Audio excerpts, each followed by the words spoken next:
Atos capítulo 2, a partir do versículo 42. O texto começa dizendo assim: eles quem?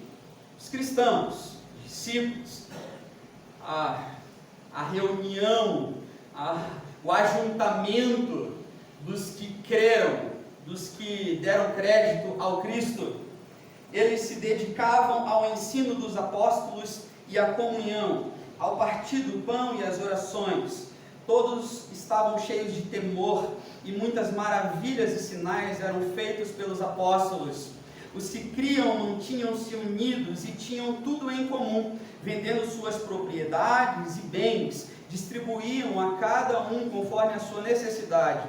Todos os dias continuavam a reunir-se no pátio do templo, partiam o pão em suas casas, juntos participavam das refeições com alegria e sinceridade de coração, louvando a Deus e tendo a simpatia de todo o povo, e o Senhor lhes acrescentava diariamente os que iam sendo salvos. Até aqui, louvado seja Deus pela sua palavra. Amém? Amém. Amém. A vida em comunhão da igreja sempre foi uma realidade na minha vida. A vida em comunhão da igreja sempre foi uma realidade. Ontem acabou o nosso culto de jovens, o culto IUT. Eram 8 horas. Algumas pessoas foram embora, mas o Ziga e a Marlene chegaram. Ficamos eu, Ziga, Marlene, Valmir e Kelly e o Samuca conversando aqui. E para não darmos mau exemplo para a comunidade, já eram 10h40 quando nós fomos embora. E a gente falou, conversou. Sabe sobre o quê? Sobre igreja. A gente estava na igreja e a gente teve um culto na igreja e a gente ficou conversando sobre igreja. A vida em comunhão sempre foi uma realidade na minha vida, desde criança, aos meus domingos, os meus finais de semana, sábado, domingo, sexta-feira. A minha vida de comunidade começava na sexta-feira, desde a minha infância. Isso sempre foi uma realidade, esses dias sempre foram vividos na igreja. A igreja é esse lugar de encontros. A igreja é esse lugar que nós encontramos pessoas diferentes, em contextos diferentes, de realidades diferentes, de lugares diferentes, etnias diferentes, até mesmo línguas diferentes. Na igreja é esse lugar onde nós nos encontramos. Encontro também da revelação de Deus. É o lugar onde Deus também se revela. É o encontro também onde nós podemos presenciar testemunhos da fé do Cristo. Desde criança, minha vida é uma vida vivida em comunidade. Eu poderia ficar aqui falando, nós ficamos 2h30 conversando ontem aqui, falando sobre igreja. Eu poderia ficar um dia inteiro falando das minhas experiências de igreja. Eu cresci na igreja, eu aprendi sobre a vida da igreja, eu aprendi sobre Deus na igreja, eu me converti na igreja. Em 1994, eu levantei a mão num culto e disse assim: a minha vida é tua, Jesus. Eu tinha 14 anos de idade. No mesmo ano, eu também fui batizado. Foi dentro da igreja que eu aprendi no Antigo Testamento, Novo Testamento, aprendi as musiquinhas para poder decorar os livros da Bíblia. Foi dentro da igreja. Foi dentro da igreja que eu um dia tive meu chamado missionário, em 1997, muito confuso, um culto de missões, um pastor Jason Butler pregando, um americano recém-vindo dos Estados Unidos para a igreja que eu congregava, a Igreja Batista do Bacaxiri. Passei 20 anos dentro dessa igreja, mas lá em Belém, dos meus 0 até os 8 anos de idade, eu estava dentro da Igreja Batista, ia para a igreja sábado, domingo, durante a semana. Os meus pais me levavam. A vida em congregação, em comunidade de fé, sempre foi uma realidade na minha vida. Foi dentro da igreja em que eu aprendi a tocar violão. Foi dentro da igreja que eu ensinei muita gente a tocar violão. Foi dentro da igreja que a igreja me permitiu participar de um projeto novo da igreja, onde surgiu uma escola de música dentro da igreja. E eu fui um dos primeiros professores a dar aula dentro dessa escola. mas porque eu tinha aprendido a tocar violão dentro da igreja. Foi dentro da igreja que eu aprendi a vir aqui no culto e enfrentar a plateia, o auditório. Foi dentro da igreja. Foi dentro da igreja que eu aprendi a cantar. Se é que você acha que eu sei cantar, aí é uma questão de referência. Mas foi dentro da igreja. Um pastor um dia disse para mim assim: vai lá, canta. Eu falei: eu cantar? Como assim? Eu era adolescente. Minha mãe conta essa história e ela dá muita risada, porque eu estava naquela fase de mudança. E eu ficava bravo, eu ia para dentro do banheiro, eu olhava no espelho, eu falava, mas eu não consigo, eu ficava cantando olhando para o espelho, ia para o banheiro porque dava uma reverberação, e aí eu falava para minha mãe, mãe, não vai, eu desafino. Foi dentro da igreja que eu toquei com músicos simples, que eu toquei com músicos profissionais que têm uma carreira excelente dentro da música. Foi dentro da igreja. Eu poderia contar muitas histórias. Foi dentro da igreja que eu plantei uma outra igreja, foi dentro da igreja que eu tive uma experiência de visitar favela, de plantar uma igreja dentro de favela, de ver uma realidade social diferente da minha, de ver gente vivendo na miséria, de entrar em barraco, e de repente dentro desse barraco surge uma igreja batista dentro da favela, e aí eu vi uma transformação mudando no meio de uma favela. Só a igreja me permitiu ver isso. Foi dentro da igreja que eu tive experiências transculturais, dentro de outros estados. A igreja me permitiu isso. Foi dentro da igreja que a minha família recebeu acolhimento. Nós íamos para Curitiba em 1990, de Belém do Pará. É como se você saísse hoje daqui, que é uma cidade muito boa, com um clima muito agradável, e sei lá, fosse para o Egito, lá para o deserto, morar lá. Você não sabe a língua, você não é acostumado com o clima. Foi esse choque para nós, para a minha família, para eu, para minha irmã, para mim, para os meus pais, para minha mãe. Meus pais, minha mãe e meu pai sofreram muito mais, porque eles já eram adultos e nós éramos crianças. Minha mãe sofria demais com frio, muito frio. Naquela época ainda fazia frio, né? As estações eram definidas. Foi a igreja que nos acolheu. A igreja se tornou a nossa família de fé. E lá, a minha família é enorme, você sabe disso. A gente se desvincula da família de sangue, mas a gente ganhou uma família muito maior. Foi dentro da igreja que a gente foi acolhido dentro de todo o final de ano. Todos os finais de ano, Natal, Ano Novo, foram vividos dentro da igreja. Os meus aniversários eram comemorados em culto de adolescente, de jovem, dentro da igreja.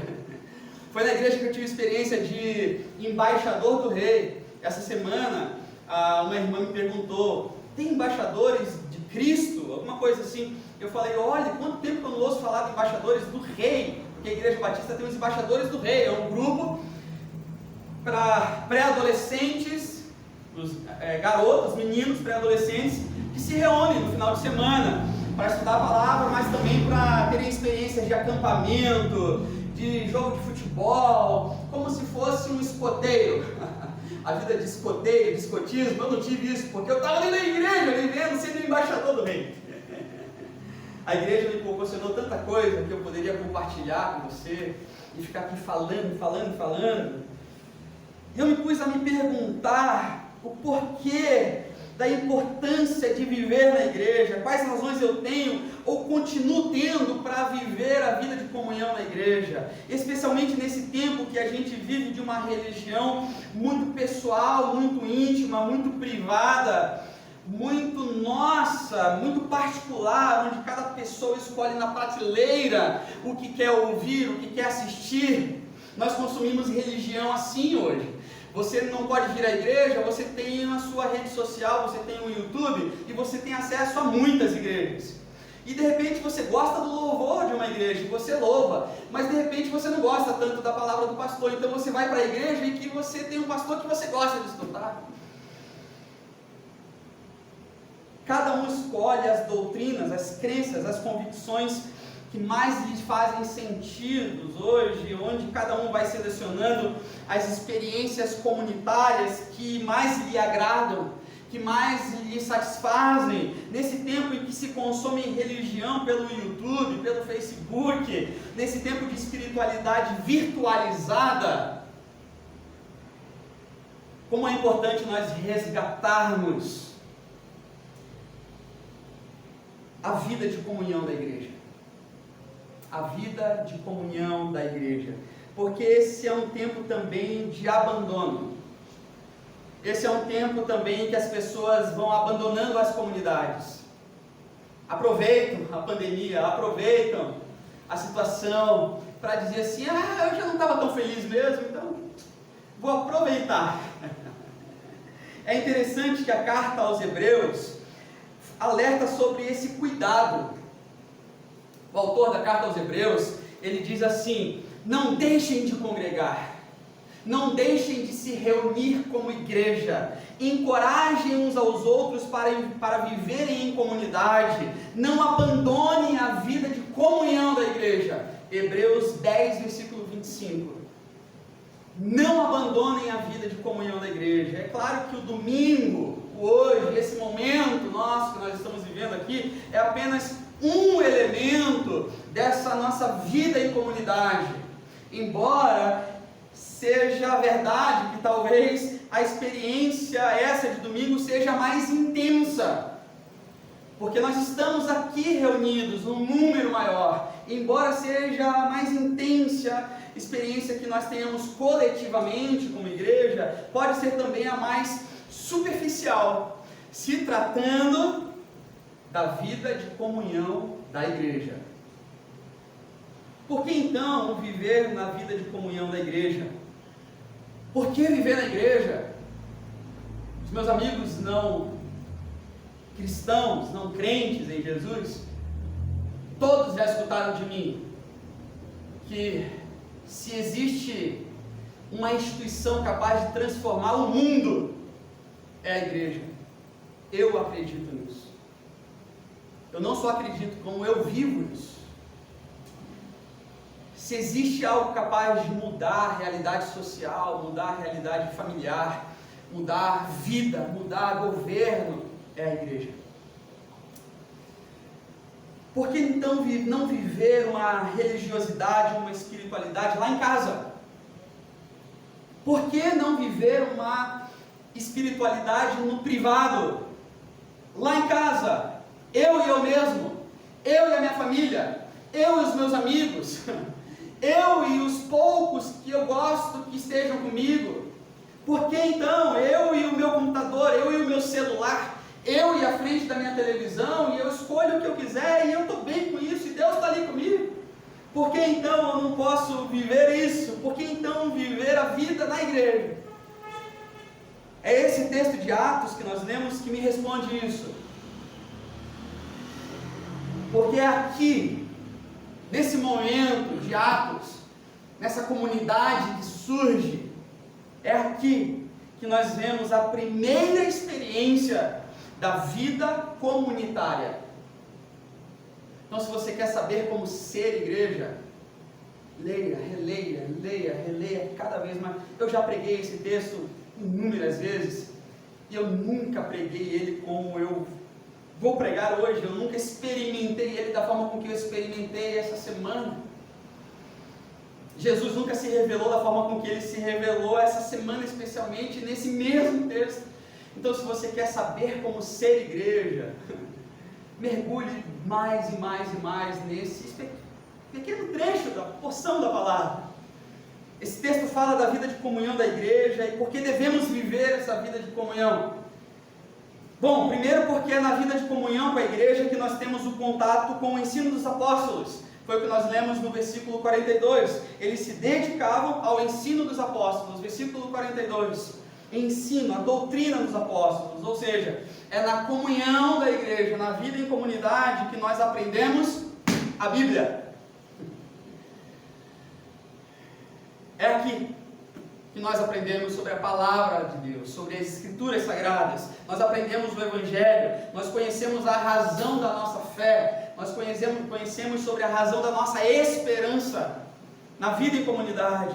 Nós vamos ganhando cada vez mais consciência, nós vamos ficando pessoas mais lúcidas, entendidas a respeito das nossas crenças, estudando a palavra, mergulhando e se dedicando ao ensino dos apóstolos, aquilo que nós cremos, quais são as nossas convicções a respeito de Deus, quais são os nossos fundamentos da nossa fé, quais são esses fundamentos, quais são as nossas crenças, aquilo que nós cremos, porque fé é diferença de crença. Fé é confiança. Confiança, a fé cristã é a confiança em Deus. Fé é confiança. Crença tem a ver com o que nós pensamos a respeito de Deus. As coisas que nós acreditamos a respeito de Deus são as nossas crenças. Há uma diferença. A maneira como nós nos relacionamos com Deus, então, veja bem, essa maneira tem muito a ver com aquilo que eu e você pensamos a respeito de Deus. Pensamos a respeito de Deus. Então, o que acontece, igreja? Tem muita gente equivocada a respeito de Deus, sobre o que pensa de Deus. Tem muita gente equivocada, tem fé, mas as crenças funcionam como caminhos distorcidos, confusos para o seu encontro com Deus. Essas crenças enganam muita gente com relação à fé, a verdadeira fé.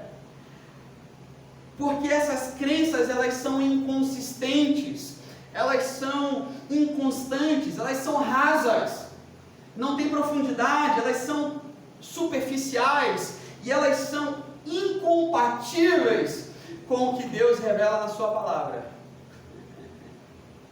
Não bate. Muitas vezes aquilo que eu tenho de pensamento a respeito de Deus com aquilo que Ele diz ser através da sua palavra. Essas crenças são amontoados de clichês de sabedoria popular, ou melhor, de ignorância popular, que a gente vai consumindo e vai passando para frente, mas nada tem a ver com o que Deus revelou aqui sobre a fé verdadeira na sua palavra. É uma salada de muitas coisas que fala a respeito de Deus, mas que a Bíblia não revelou a respeito de Deus, o Evangelho não falou a respeito de Deus, a verdade revelada, Jesus Cristo não falou a respeito dessas crenças que nós temos. Então as crenças são equivocadas, erradas, e com isso o relacionamento e as experiências de fé com Deus ficam incoerentes, ficam confusos, ficam rasos, ficam infrutíferos. E o que acontece? Começam a causar problemas na comunidade de fé, naqueles que o buscam, porque o buscam de maneira equivocada, errada. Você consegue entender isso? Diga amém. Aquilo que a gente acredita a respeito de Deus são as nossas crenças. E a maneira como nós nos relacionamos com Deus tem muito a ver com aquilo que a gente pensa a respeito de Deus. Paulo fala sobre isso. Ele está batendo um papo ali, escrevendo uma carta para a igreja de Roma e advertindo aqueles crentes. E aí ele lembra de uns camaradas deles, lá uns colegas dele de caminhada, judeus. E ele fala o seguinte sobre esses judeus da sua época: esses judeus, eles têm zelo de Deus, mas sem entendimento. Romanos 10, versículo 2. Eles têm zelo de Deus, mas não entendem nada sobre Deus. Você consegue entender isso? Eu dou graças a Deus por ter nascido na comunhão da igreja, eu dou graças a Deus por ter frequentado a EBD, muitas vezes obrigado mesmo, assim, meu pai e minha mãe diziam assim, aqui você não dita nada não, eu era adolescente, e aí eu ia para a igreja, era de manhã, de tarde, de noite, era durante a semana. Eu lembro que uma vez eu era adolescente e os homens começaram a criar um grupo de oração na igreja, era no meio da semana, quarta ou quinta-feira, 6 horas da manhã. Eu falei, tá brincando, né, pai? E meu pai ia para lá e ele falou, você vai comigo.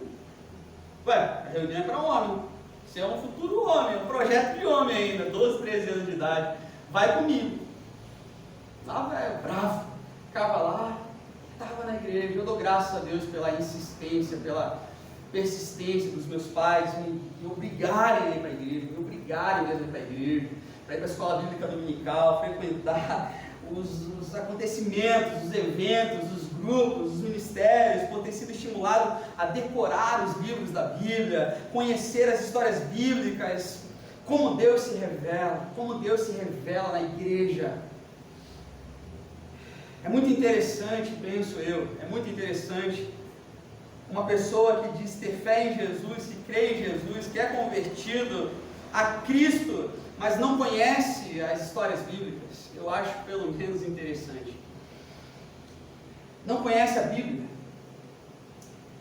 não consegue discernir o que é Bíblia e o que não é, não conhece a história de Abraão e Isaac. Ontem eu estava conversando com o Ziga e falando exatamente sobre isso. Eu estava numa igreja, numa escola bíblica dominical, sobre um tema, e eu estava discorrendo sobre esse tema, e eu dei o exemplo de Abraão e Isaac, e falei que Deus um dia se revelou a Abraão e pediu para que Abraão sacrificasse o seu filho, matasse o seu filho. E eu dei continuidade na aula da EBD, e essa igreja tinha uma característica que é a igreja no geral, não era essa escola bíblica, era a igreja no geral, eram pessoas mais velhas, a 90% acima de 50 anos de idade, 90% da igreja. E 90% da igreja tinha uma história com a igreja, tinham vivência de igreja, ou tinham crescido na igreja, ou tinham mais de 40 anos de igreja. Essa era a característica dessa igreja. E eu dei continuidade na história, na EBD, e quando eu fui terminar, fui orar, uma irmã levantou e disse: pastor, é o final da história lá, afinal de contas, o Abraão matou Isaac ou não matou?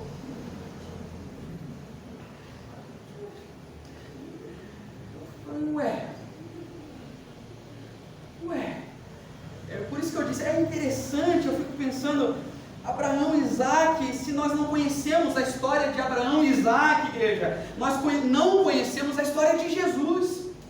Se nós não conhecemos a história de Abraão e Isaac, nós não conhecemos a graça de Deus, que foi manifestada lá no Abraão e Isaac. Não dá para entender essa mesa se nós não conhecemos a história de Abraão e Isaac. Não dá para entender o sacrifício de Jesus se nós não conhecemos a Bíblia, a história, sem entender a relação de Deus com Abraão e Isaac. Não dá para entender a graça de Deus. E é muito preocupante desse crescimento avassalador da chamada igreja evangélica brasileira.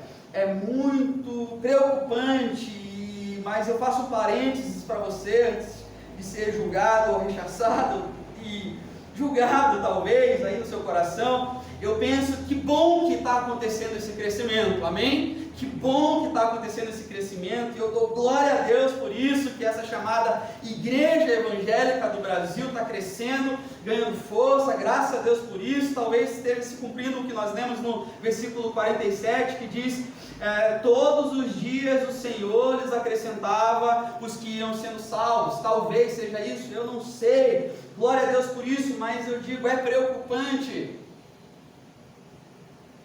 porque tem muita gente que se converte na vida adulta. É o caso dos meus pais, eles se converteram na vida adulta. É o caso de muita gente perto de nós. É o caso de algumas pessoas dentro da nossa comunidade de fé. Se convertem na vida adulta, chegam às comunidades de fé para participar, chegam à vida religiosa, mas essas pessoas não têm tradição. Não tem tradição da igreja, da vida em comunidade. E você sabe que a tradição é a fé viva dos que já morreram. E tradicionalismo é a fé morta dos que ainda vivem. Quem disse isso foi um teólogo, escritor, filósofo político russo chamado Nikolai Berdyaev. Tradição é a fé viva dos que já morreram. Tradicionalismo é a fé morta de quem está vivo. Nesse sentido, nós, Primeira Igreja Batista de Palmeira, nós somos uma igreja muito tradicional, porque nós temos história. Amém, irmã Miriam? Quer saber da história da vida dessa igreja? Não pergunta para esse velhinho de cabeça branca aí, de olhos claros, azuis, aí chamado Ziga, não. Pergunta para a irmã Miriam, para o irmão Jorge. Tem a família, tem história, tem tradição, a gente tem conteúdo, a gente tem raízes. As pessoas que se convertem na vida adulta, elas não têm história, elas vêm de um vazio religioso, um vazio de tradição da fé cristã, ou vêm de um amontoado de experiências religiosas. Basicamente é isso, elas vêm com algumas ideias, vem com muitos conceitos, muitas crenças e muitas crendices. O problema é quando elas se encontram com Jesus, mas, esse é o problema, igreja, se encontram com Jesus, participam de uma vida comunitária, mas não vão às Escrituras. Não fazem o que essa igreja faz aqui, ó. Eles se dedicavam ao ensino dos apóstolos. Esse é o problema. Quando as pessoas se convertem, chegam para frequentar a comunidade de fé, participar, mas não se debruçam no ensino dos apóstolos. Por isso que é importante que a vida de comunhão da igreja, na vida de comunhão da igreja, a gente se dedique ao ensino dos apóstolos. Se dedique ao estudo da palavra, à escola bíblica dominical, ao discipulado, para a gente poder lapidar aquilo que a gente acredita ser vontade de Deus, a ideia de Deus. Você entende isso? Amém? Amém. A palavra diz mais, diz que eles se dedicavam ao ensino dos apóstolos e à comunhão. Voltando só no ponto anterior, você que já fez discipulado, nossa igreja está fazendo, agradeça a Deus. A nossa igreja é uma igreja discipuladora. Nós hoje temos discipulado que acontece semanalmente na nossa igreja. Se você deseja participar, me fala, tá bom? No final do ano vamos ter batismo. Dá um glória a Deus aí. Glória a Deus! Oh, demais! Estava conversando com o pastor esses dias, que estava se lamentando da igreja dele, que está para fechar, e eu disse, meu Deus! A nossa igreja lá vai batizar no final do ano. Já fechamos lá, anota aí, final de dezembro, vai estar quente. Vamos lá para a casa do irmão Jorge. Vamos fazer um cultão lá, no domingo. O irmão Jorge quer que a gente já vá tomar café de manhã lá, ele quer que a gente vá no sábado já. Muito tempo sem congregar, vem no sábado já, reúne o pessoal. Pô, ele falou isso para mim, convida o pessoal para ir já na sexta-feira. Aí sexta-feira dorme lá, porque ele construiu na casa dele vários quartos pensando na igreja. Pode um negócio desse? Está lá, disponível para a igreja. Vocês dormem aqui, sábado a gente faz o culto dos jovens, a gente faz almoço, faz culto da fogueira, tem piscina, toma banho da piscina, domingo de manhã toma café da manhã, culto de manhã, lá por meio-dia a gente faz 11 horas, faz o culto, churrasco, almoça, à tarde toma café e culto à noite, domingo. E o batismo nisso tudo, tá, Ida? Tem batismo. Eita, coisa boa. Por quê?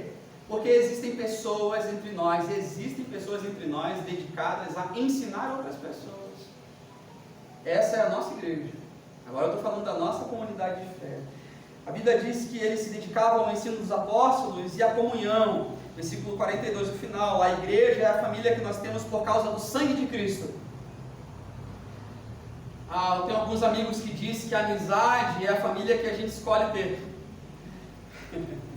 É fácil daí, né? Porque a gente seleciona. Amigo é você entendeu o que eu quis dizer, né? Semana passada eu matei o Daniel na cova, né? Você estava lá? Na cova não, na fornalha. Eu matei o Daniel na cova. Tá bem? Na fornalha. Matei o Daniel queimado. Calma, vamos voltar. Eu matei o Daniel queimado. O Ademir saiu dali e falou: pastor, o Daniel estava vivo, os amigos dele, o Sadraque, o Isaac, a Bibi. Eu falei: mas não sei a igreja, entendeu? Tá bom. De vez em quando eu mato umas pessoas aqui das escrituras que eu não devia.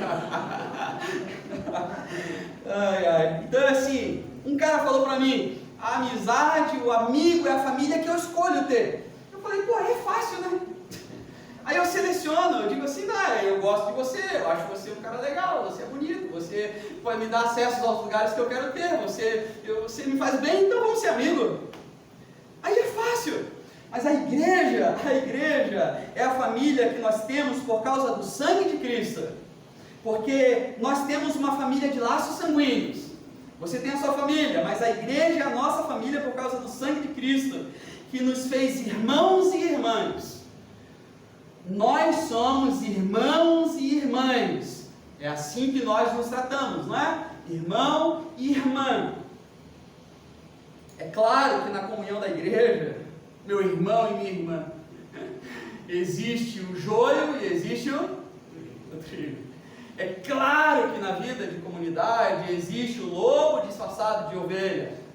Existe o imaturo, existe o carnal, que é irmão, que é irmã, mas é carnal. A Bíblia diz que essa pessoa, ela não está rendida ao Espírito Santo de Deus, por isso ela é carnal. A vida dela ainda não produz o fruto do Espírito Santo, por isso ela é carnal, e o que predomina na vida dela é a carne, são os seus desejos, é a obra da carne, por isso ela é carnal. São pessoas com vida descontrolada, desequilibrada, desordenada. Essas pessoas, o mundo delas, a alma delas ainda está ferida, ainda está num processo de conversão, ainda está num momento de transição. A obra da restauração de Jesus ainda não foi completa, e todos nós ainda não temos a obra de restauração de Jesus completa nas nossas vidas, só quando nós estivermos com Ele em plenitude de vida. Mas essas pessoas, elas ainda não estão se desenvolvendo, ou porque a obra de Jesus está sendo continuada, sendo realizada, ou por má vontade dessa pessoa mesmo, de não deixar, de não entregar, de não se entregar, de não se doar, de não dar liberdade para o Espírito Santo na sua vida. Então nós encontramos na vida da igreja e na vida da comunhão da igreja, gente que a gente chama de irmão, de irmã, mas gente que nos fere, gente que nos machuca,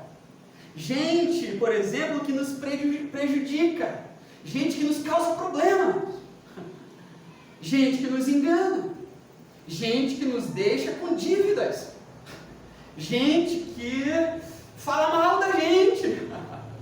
Nós encontramos gente que nos gera conflitos. Nós encontramos isso na vida da igreja. Mas, glória a Deus e graças a Deus, na grande maioria, glória a Deus por isso, a igreja é o ambiente onde nós encontramos pessoas cujas vidas estão sendo transformadas por Jesus Cristo. Eu posso testemunhar disso. Eu posso dizer com toda a certeza do mundo. O que eu mais vejo, e se eu lembrar da história de igreja para trás, o que mais me vem à memória são lembranças boas, de milagres, da presença de Deus, de pessoas sendo restauradas, vidas mudadas, realidade social transformadas. Eu posso contar muitas histórias para vocês. Glória a Deus, porque a obra da redenção é muito maior do que as pessoas que ainda não amadureceram na fé cristã. Glória a Deus por isso. Gente com vida bonita. Eu lembro de gente, eu vejo gente com vida bonita, gente que a gente pode confiar. Se de um lado tem gente que a gente não pode confiar e que quer nos causar danos, eu lembro muito mais de gente que eu posso confiar. Gente, por exemplo, que faz a comunhão da igreja, o ambiente da igreja ser prazeroso.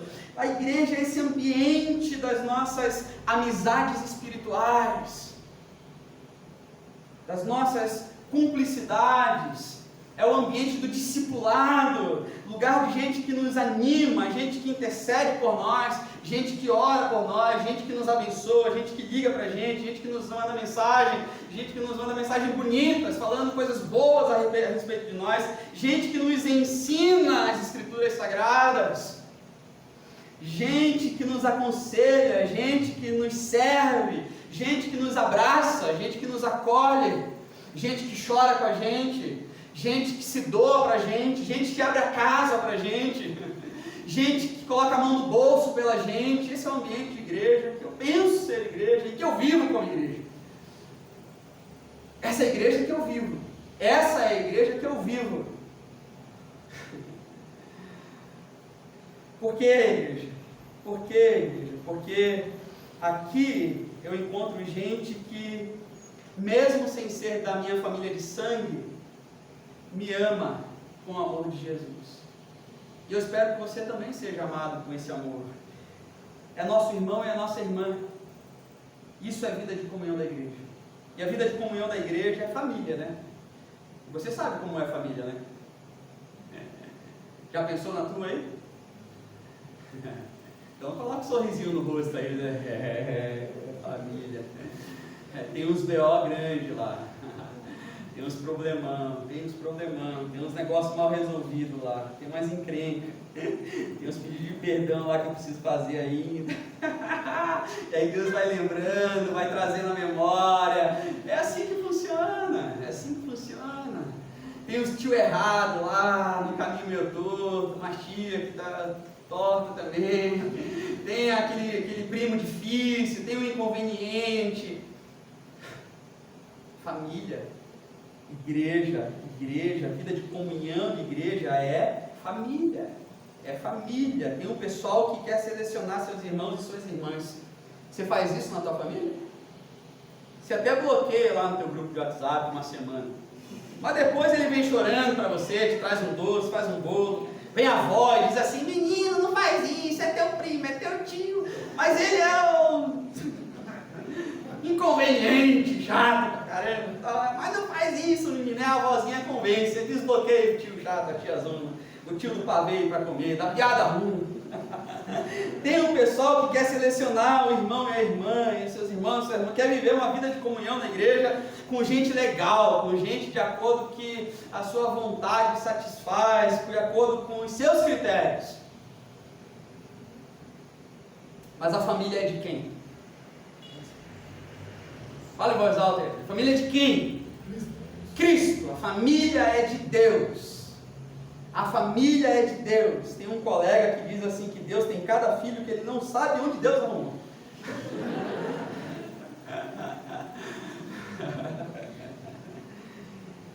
A gente não escolhe a família de Deus.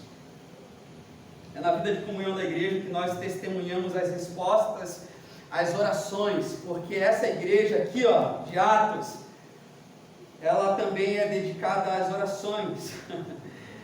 A comunhão e as orações. E eu tenho para mim que se existe algo que é capaz de nos fazer manter a comunhão da igreja, se existe algo que me faz estar vivendo na comunhão da igreja, se existe algo que vai te fazer permanecer na comunhão da igreja, independente das pessoas, é a sua vida de oração.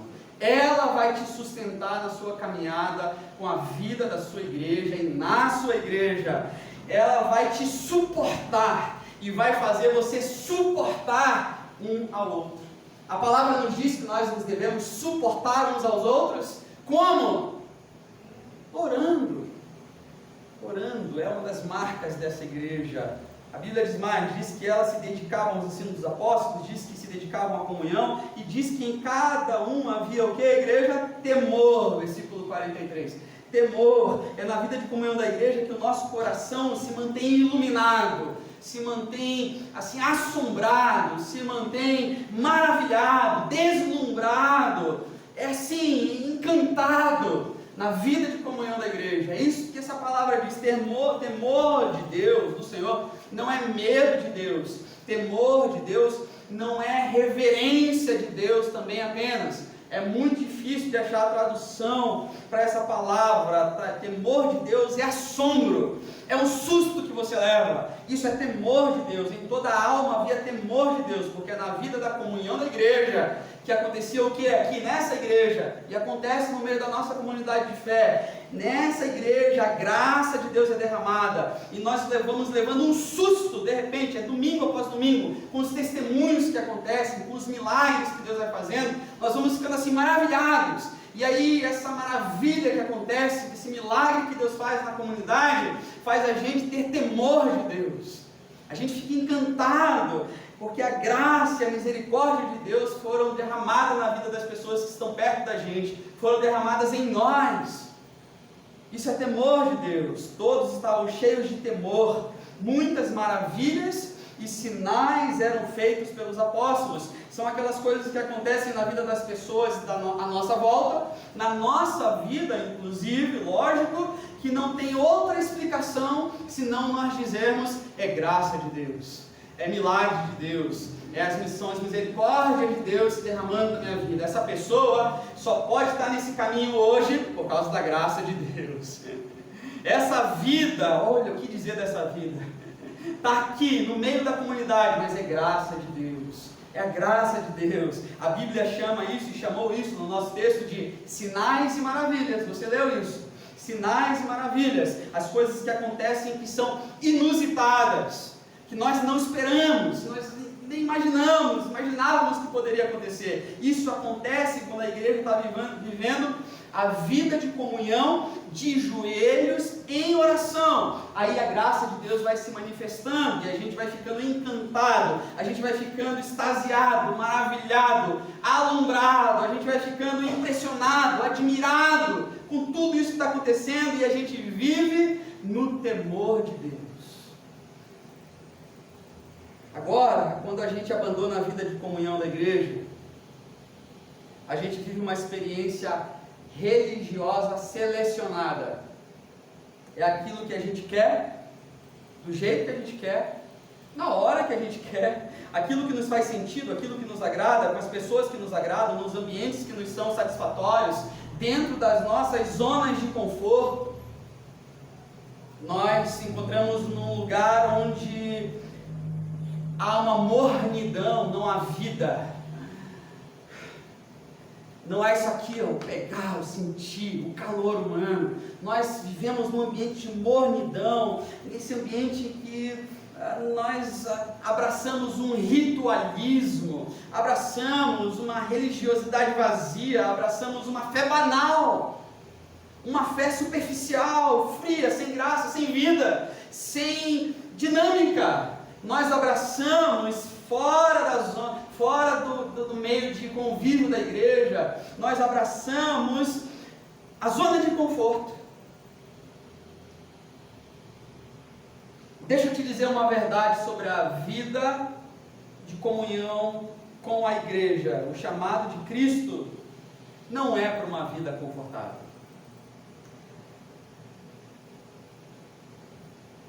E mais, na vida de comunhão da igreja, não tem zona de conforto. Não tem zona de conforto. Na vida de comunhão da igreja, frequentar culto e sair embora correndo, sem ter olhado para o lado, sem ter oferecido a paz do Senhor para quem você está aí sentado durante uma hora e meia que a gente fica aqui. Frequentar culto e não perceber o outro, não se envolver com o outro, com a vida da igreja, com a vida de ninguém, aí é zona de conforto. Aí é zona de conforto. Mas a vida de comunhão da igreja é quando a gente começa a se solidarizar com gente que está perto da gente, com quem chora, com quem sofre, quando a gente começa a participar da vida do outro, quando a gente começa a ver as lutas do dia a dia, a realidade nua e crua com o outro, a gente começa a enxergar a graça de Deus e a nossa vida vai se enchendo de temor de Deus. É assim. É assim. É por isso que a gente precisa da vida de comunhão da igreja. A Bíblia diz mais, diz que eles se dedicavam uns aos outros no cuidado, versículo 45. Porque o versículo 45 diz que eles juntavam tudo o que eles tinham e vendiam os seus bens, entregavam aos apóstolos as suas riquezas para que os apóstolos distribuíssem conforme a sua necessidade. Deixa eu te dizer algo também muito importante. A igreja não tem uma economia de igualdade. a igreja não tem uma economia de igualdade. O que se espera de uma igreja não é que todos sejam iguais, tenham uma condição financeira igual e tenham uma vida de igualdade se tratando de riquezas, bens e posses. Não é isso que se espera de uma igreja. O que é imprescindível na vida de uma igreja, de uma comunidade de fé, é que ninguém tenha faltando. Percebe a diferença? Isso é imprescindível na vida da igreja. Isso é o que acontecia aqui nessa comunidade. É isso que acontecia nessa comunidade. Que ninguém tenha faltando. Atos capítulo 4, nós estamos em Atos, se você for olhar para o capítulo 4, relata que não havia entre essa comunidade necessitado algum. Não tinha necessitado algum. Na vida de comunhão da igreja não tem ninguém passando fome. Não tem ninguém que não tenha um lugar onde repousar. Não tem ninguém desabrigado. Não tem ninguém passando necessidade básica. Na vida de comunhão da igreja não tem ninguém que não possa se cobrir. Não tem ninguém que não tenha apoio na sua enfermidade. Não tem ajuda, não tem acolhimento. Não tem ninguém passando necessidade. Por que, igreja? Porque a gente não deixa a família passar necessidade. Quando a gente chama de irmão e irmã, é irmão e é irmã. E a gente não deixa irmão e irmã passar necessidade. E aqui nessa igreja, a gente vê a igreja que vive a experiência do cuidado mútuo. Participar da vida de comunhão da igreja é participar da comunidade do cuidado. Toda necessidade percebida na vida da comunhão da igreja gera e tem que gerar um equivalente de generosidade, solidariedade e cuidado. Você entende isso? Diga amém. É isso que acontece com essa igreja. Mas e quem está afastado da vida de comunhão da igreja? Sabe o que acontece? Precisa pegar o telefone e ligar. Precisa disso. Quem está afastado, está afastado. O máximo que pode fazer é reclamar. E normalmente é isso que acontece, né? Quantos anos aqui nessa igreja, né? Quanta reclamação. Ainda bem que você tem as costas largas, igual eu, hein? Mas eu não sei da vida do cara, não vem no culto, não vem na igreja, não está envolvido, não participa da vida ativa da igreja. Pastor, você não sabe, estava morrendo de fome. Como que eu posso saber? Como que você vai saber?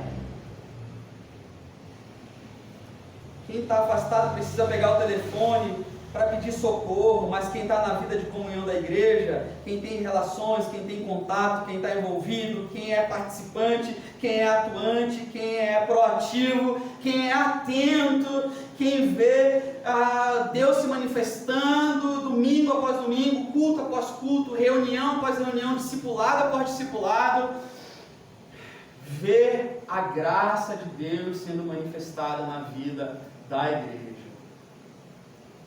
Ver o derramar das bênçãos e ver as riquezas circularem na vida da igreja. Todas as vezes que Deus nos abençoa, não é para o nosso conforto, é para a nossa partilha. É para que a igreja continue viva. A vida de comunhão da igreja é uma vida de cuidado mútuo, que acontece de tal maneira que não haja entre nós necessitado e que não haja entre nós ninguém na miséria. Que não haja entre nós ninguém passando fome. Ninguém entre nós que não tenha onde repousar.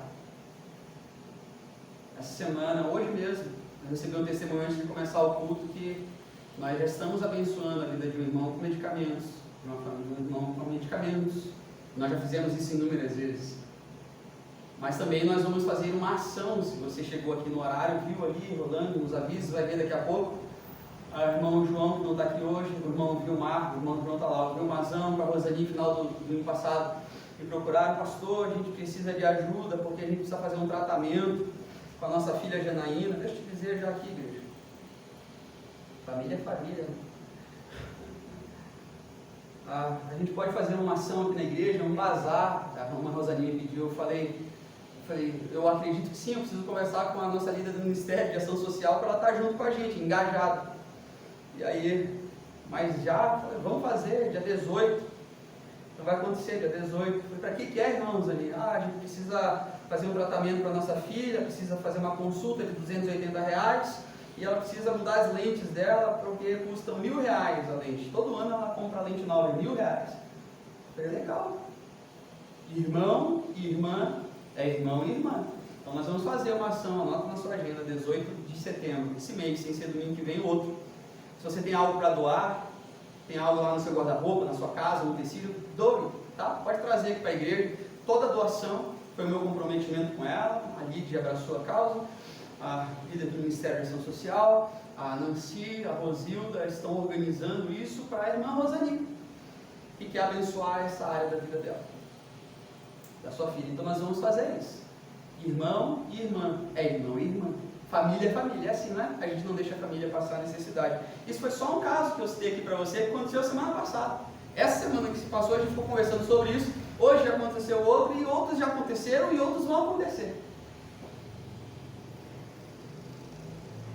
A igreja que vive a experiência do cuidado mútuo é essa igreja. A vida de comunhão da igreja é essa vida de cuidado mútuo, que acontece de tal maneira que não haja entre nós necessitado algum e necessitado de nada. Amém?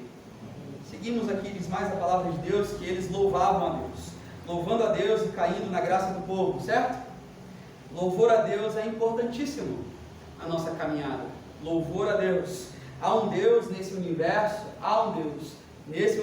que é digno de ser adorado, que é digno de ser louvado, digno de receber o nosso louvor, a nossa adoração, a nossa gratidão, a nossa alegria. Há um Deus. Eu não sei se você realmente crê que aquilo que você canta, que sai da sua boca, abala o mundo espiritual. Eu não sei se você de fato crê nisso. Que o seu cântico de louvor não apenas exalta a Deus, não apenas engrandece o nome do nosso Deus, mas humilha as potestades, todas as autoridades do inferno, todos os demônios, todos os espíritos malignos. O que você canta, o que sai da sua boca, tem esse poder. Eu não sei se você crê nisso, mas se você pode começar a abraçar essa verdade a partir de hoje. Quando você cantar hinos lindos como nós cantamos, sobre o amor de Deus, sobre Jesus ser o centro, sobre Jesus ser o centro da igreja, sobre nós nos reunirmos aqui para o louvor da sua glória. Vem, Senhor, a tua história aqui hoje se cumprir, realizar. Quando você, no meio da sua dificuldade, da sua dor, do seu medo, da sua angústia, da sua enfermidade, do seu problema, da sua necessidade, quando você levanta a sua voz para louvar a Deus e dizer: Senhor, Tu és bom, dizer: Senhor, reina, Jesus, Tu és fiel, Senhor, Deus, venha a Tua história escrever na minha vida e através da minha vida. Eu não sei se você tem essa noção que quando você está no meio do louvor, você é curado, você é renovado, você é levado para a dimensão da graça, o seu coração ele é tocado, o seu ânimo ele é renovado, você é revigorado no meio do louvor e da adoração. Se você nunca experimentou isso, você precisa dar esse passo no próximo louvor, seja lá no carro, no seu chuveiro, lá da sua casa, deixar que o louvor invada a sua vida, fale contigo, traga tudo isso, restaure você, porque a palavra de Deus diz que Deus habita no meio dos louvores. Essa igreja aqui, essa igreja, essa comunidade vive em louvor. Vive em louvor, ela não vive em murmuração. Ela não vive em murmuração. Amém, Marlene? Quer saber as pessoas que mais escutam reclamação aqui da nossa igreja? Marlene e Zico. Né, Marlene? Eles sabem as reclamações de quase todo mundo. Eu já fui reclamar para eles. Ele é grandão mesmo. Ele é do Ministério de Família e vai me escutar. Esses dois aí abençoados.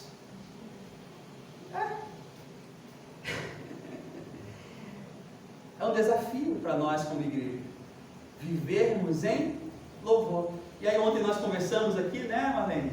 A gente não deu espaço para ficar falando da reclamação dos outros, né, Marlene? E nós assumimos esse compromisso. De que quando alguém for reclamar de novo para mim, para a Marlene, inclusive, nós vamos convidar essa pessoa a cantar. É uma boa ideia, Rita? A pessoa vem brava assim, eu quero dizer uma coisa agora, porque essa igreja, irmão, vamos cantar, vamos cantar. Vamos cantar sobre a alegria do Senhor, é a nossa força. Dia feliz, o dia que nós encontramos Jesus. Sou feliz com Jesus, irmão. Quando a pessoa vier brava, você canta isso para ela. Sou feliz com Jesus. É isso. O louvor transforma a nossa realidade. Essa igreja, ela não vive de insatisfação, ela não vive de reclamação, ela não vive de exclusão, ela não vive de tristeza, ela não vive de melancolia. Ela vive em louvor a Deus, gratidão, e ela celebra a bondade de Deus e a graça de Deus, porque essa igreja, ela cai na graça do povo. Essa igreja, ela cai na graça e conquista a simpatia dos outros. Ela não tem palavra de condenação. Ela não tem palavra de condenação. Isso é sério, igreja. Essa igreja, ela não tem palavra de segregação. Essa igreja, ela não tem palavra de proselitismo. Ela não quer convencer ninguém de nada. Essa igreja, ela só testemunha da graça de Deus. Ela vive isso, a graça de Deus todos os dias. Ela exala isso. Que maravilha essa igreja, ela anda maravilhada, encantada, deslumbrada, ela anda no temor do Senhor. Essa igreja, ela vive essa vida que é cativante, estimulante, ela vive em louvor e gratidão, e quando a igreja de Jesus é o que ela deve ser, ela é maravilhosa, ela é irresistível. Quando a igreja de Jesus é o que ela tem que ser. Veja essa comunidade aqui. Eles estavam louvando a Deus e conquistando a simpatia de todo mundo que via o louvor deles. Jesus disse que as portas do inferno não prevalecerão contra a igreja, e eu ouço às vezes muitos testemunhos desgostosos de pessoas que chegam hostis ao Evangelho, à igreja. Elas não gostam de crente. Deixa eu dizer uma coisa, eu também não gosto de crente. Elas não gostam da religião, eu também não gosto de religião. Elas não gostam disso, não gostam daquilo, eu também não gosto disso, não gosto daquilo. Eu, Joel, amo Jesus. Eu amo Jesus. Eu entreguei a minha vida para Jesus. A minha vida é dele. Eu abro mão de tudo por Jesus. Eu amo Jesus. Amo estar aqui. Amo a igreja. Porque a igreja é de Jesus. O Evangelho de Jesus, ele é apaixonante. E essas pessoas se achegam cautelosas, desconfiadas, às vezes inclusive magoadas no ambiente da igreja, mas quando a vida da comunidade é o que tem que ser, quando a graça de Deus se manifesta e as pessoas passam a experimentar Jesus, essa igreja se torna um testemunho de Deus e da beleza de Deus para o mundo. É isso. É isso. Louve, louve, louve e louve. Por último, essa igreja parte o pão. E você se lembra de Jesus quando ele disse: todas as vezes que vocês partirem o pão e que vocês tomarem o vinho, vocês façam isso em memória de mim. Partir do pão é o partir do corpo de Cristo.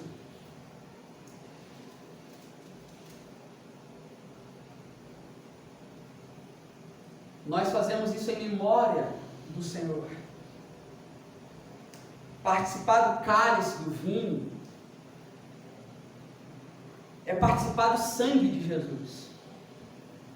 A vida de comunhão da igreja, então, ela é guardiã da memória da cruz de Cristo. Nós nos reunimos semana após semana para celebrar a memória da cruz. Paulo diz: quando vocês se reúnem, quando vocês tomarem do pão, comerem do pão e beberem do cálice, vocês anunciam a morte do Senhor até que Ele venha. Então a vida de comunhão da igreja guarda a memória da cruz de Cristo.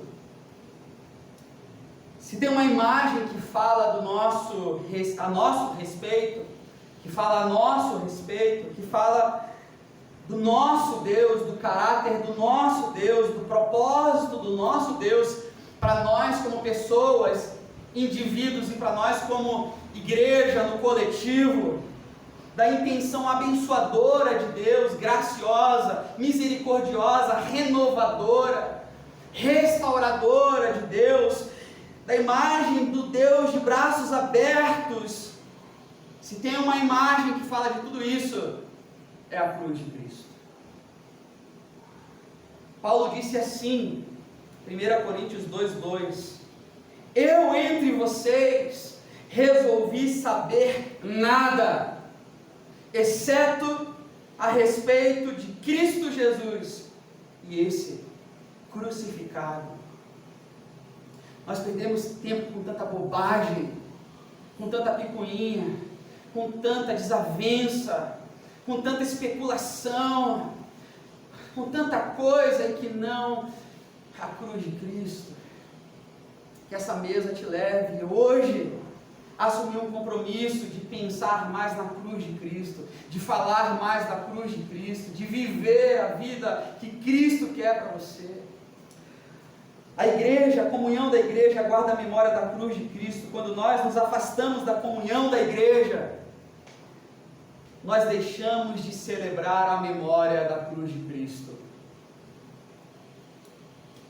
Nós vamos nos esquecendo da obra redentora de Deus nas nossas vidas e do que Ele fez na nossa vida de comunidade. Deus vai se tornando cada vez mais uma ideia. Deus vai se tornando cada vez mais uma fumaça. Daqui a pouco a gente não me incluo nisso, mas essas pessoas que estão afastadas vão falando que Deus é tudo. Deus está em todo lugar. E não, Deus não é tudo. Deus tem um nome. Ele veio em forma de uma pessoa, Cristo Jesus, homem encarnado, veio para viver a vida e nos dar a vida, mudou a minha vida. É a minha maior motivação em fazer parte da igreja, domingo após domingo. A igreja guarda a memória da cruz. Concluindo, igreja, eu quero fazer um apelo para você hoje. Ore a Deus para renovar no seu coração o amor pela comunhão da igreja.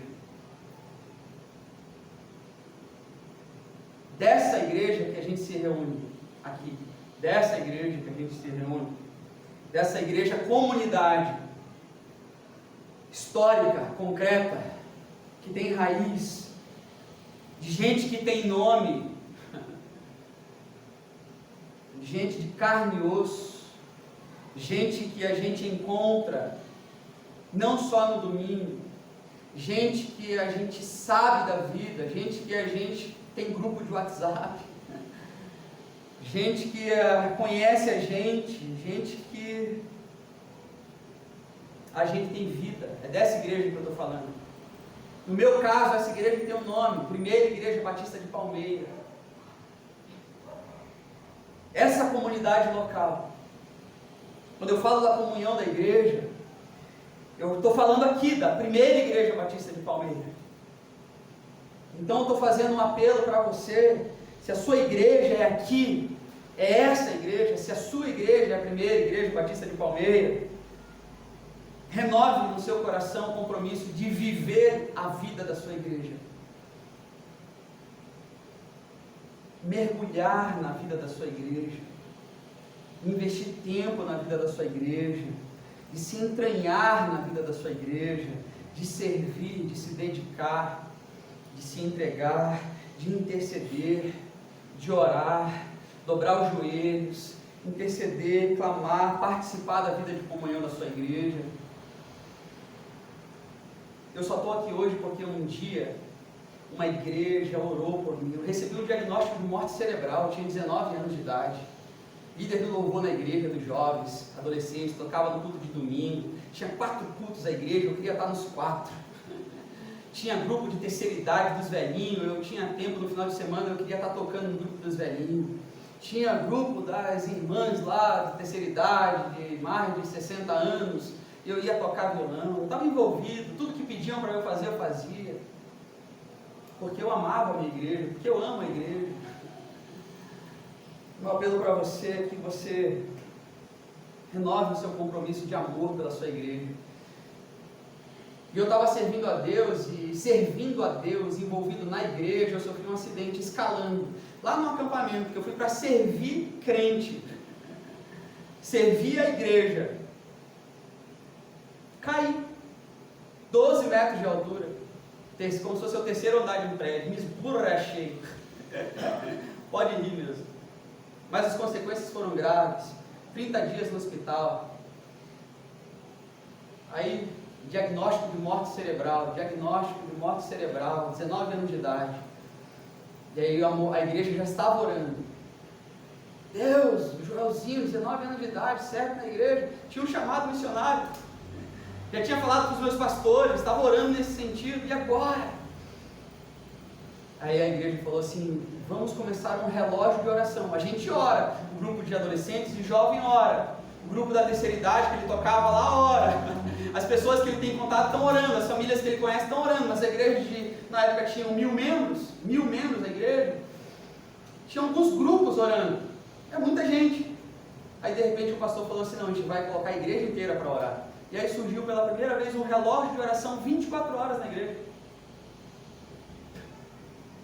24 horas a igreja estava orando.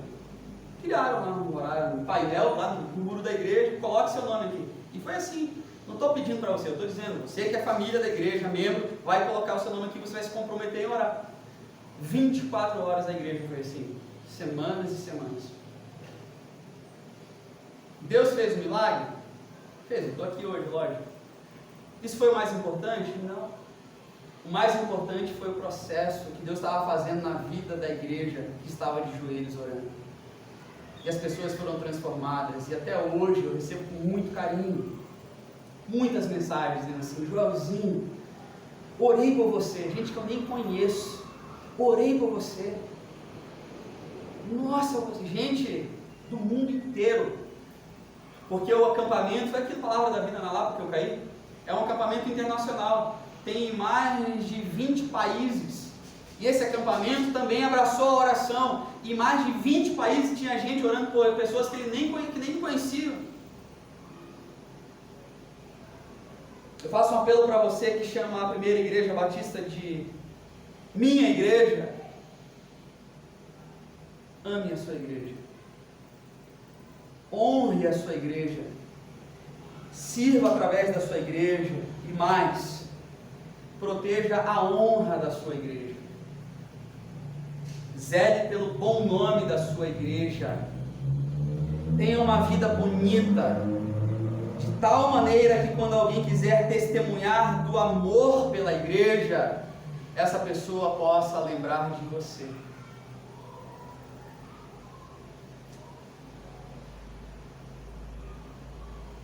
Que essas pessoas possam lembrar de vidas que inspiram, vidas que encantam, pessoas que são encantadoras, vidas que apontam para Jesus, vidas onde a beleza de Jesus transborda através dos olhos, através da fala, através da forma que nós vivemos, nos relacionamos. Que você viva Jesus.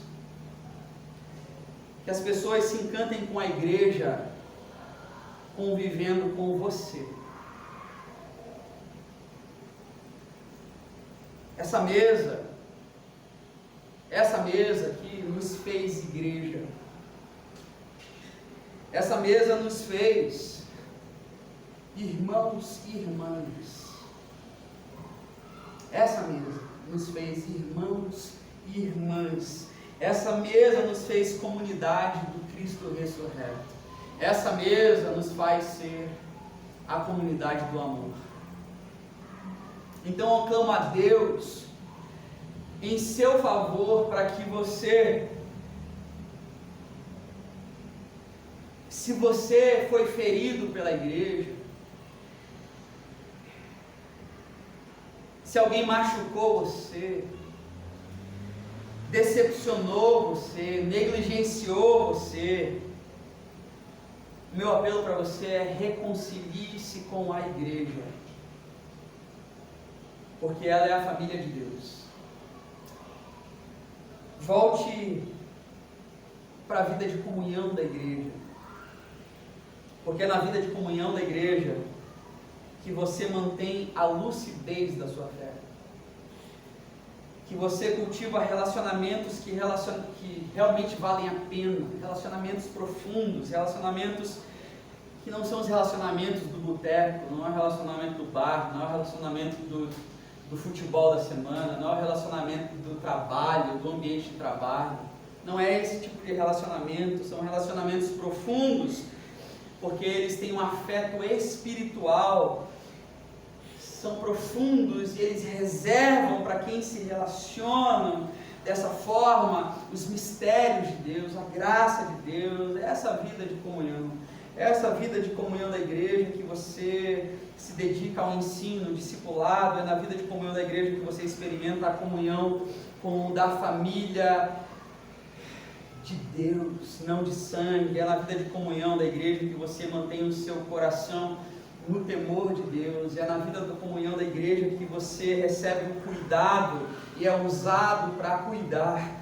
É na vida de comunhão da igreja que você vive em louvor e gratidão, e vivendo em louvor e gratidão, nós vamos conquistando a simpatia de todos, e Deus vai sendo glorificado, exaltado, e as pessoas vão se achegando a Jesus, à mesa de Jesus. E é na vida de comunhão da igreja que você guarda a memória da cruz do nosso Senhor Jesus Cristo.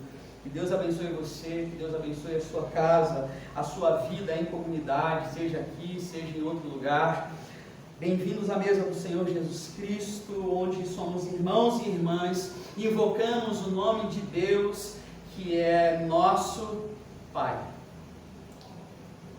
Celebre o corpo de Cristo, celebre o sangue de Jesus, celebre a comunhão que há em Cristo Jesus, nosso Senhor. Amém. Lai, você pode soltar aquela música para a gente? Léo, você pode dar o stop na gravação, por favor? Igreja,